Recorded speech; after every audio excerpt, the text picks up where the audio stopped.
You know, I knew this guy when I was traveling around rainbow gatherings. His name was Autumn. And he was this crazed, Kabbalistic, Rasputin-looking motherfucker whose whole family was in the mob. And he told me, he was like, you know, when I was a kid and my dad wanted to move, he would just grab the bag of gold from the basement. True story. I've heard several like this to where I'm sure it's true, right? He would grab the bag of gold from the basement. He would go, come on, Marge, we're leaving. They're coming for us. They had one relative that didn't go in the mob, like in the movies, right? And what the guy did instead was he became a lawyer, because later they might need a consigliere. But to scare the guy, they took him for a ride and they said, look, you're the good kid. You're going to jail, college. We're going to jail. You're going to college. This is how we do it. And they stuck an ice pick in a guy's eye and said, this is how we kill people. You're a good boy. You're not cut out for this. I tried my whole life to avoid being famous, to make a living and do my job. I'm going to have to be famous. Sharing your work with the world is being famous when you're me, and I don't really want to do it. I feel like a guy who grew up to be a lawyer, went bankrupt, and one day his brother-in-law comes up and goes, look, Johnny, we know you're a good boy and you tried to be an intellectual and a lawyer and blah, yada, yada, yada, yada, yada. And up until now, I'm thinking, okay, Johnny's legit, he went to college, he's a good boy, he's a lawyer, we're proud of him, okay? But now you went bankrupt, you got 4 kids, you're about to lose your house. And I'm not going to watch Marge and my nieces suffer during Christmas because you're being a putz, okay? So I'm leaving a bag of cash on your table, and I'm going to walk out of your house. And when I come back, I want you to have done what you're supposed to do with it and not discuss it with me anymore. Do not discuss it with me anymore. I have a gun. Other than that, I'm not watching Marge and the kids suffer. Little Alice is not going to sit there and ask me why she didn't have a Christmas present because you're being a fucking idiot, all right? It's great with the lawyer and the college, and okay, take the money, shut up, do what you're supposed to do with it, and then buy yourself a new toy and enjoy, all right? I will not, okay? It was amusing up till this point with you not being famous.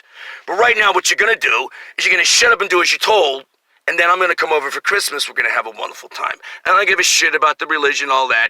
Shut up and take the money. I'm very good at something.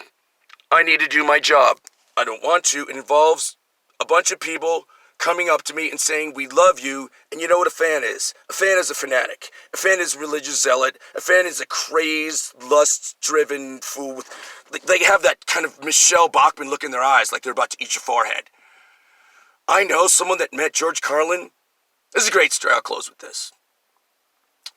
He was the only one to ever do it truly successfully. His last stuff is so dark and then he died, but he took one toke and wrote at the end. He gave up the coke and the acid and all of it, and he did his job.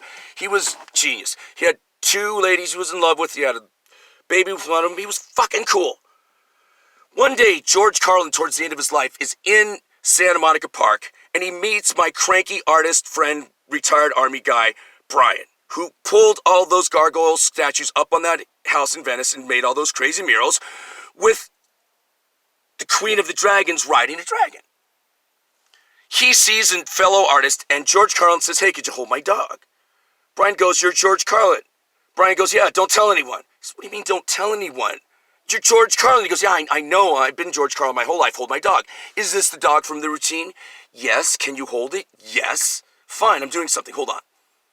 Hey, you seem cool, Brian. Do you want to be friends? Do I want to be friends with George Carlin? Yeah. What do I got to do? Rob a bank? No. Here's what you got to do. Shut the fuck up, meet me here every Tuesday, no autographs, no pictures, it's pre-web, and don't tell anyone you know me. You're kidding me, no? Does that sound like, it sounds like a fucking blast. Are you ever busy on a Wednesday? Not now. How long? For the rest of my life, or until you die, whichever comes first. Are we good? Yes, yes, I can keep holding the dog. It's really the one from it's really the one from the routine. I said, what was Carlin like? He said he was kind of pissy and soapboxy. I said, really? That's his comedy. What did he say? He said, those people came up, they wanted an autograph. They don't really see me. They don't really appreciate me for who I am. Did you see how they treated me? And Brian was like, well, yeah, but you're George Carlin, and it sounds like fun. It does.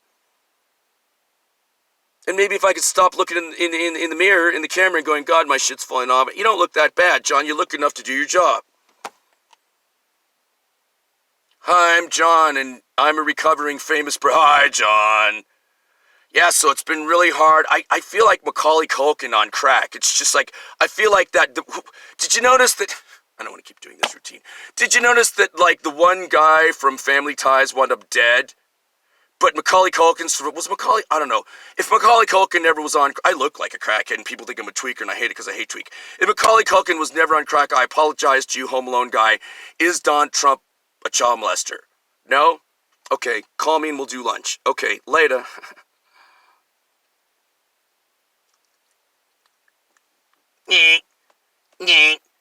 Drive my little pig, drive my little pig,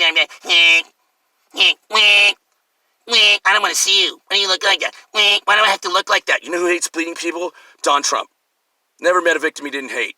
He said that lady at the debates was, she was bleeding. She was on a rag. I was trying to spin it in her favor.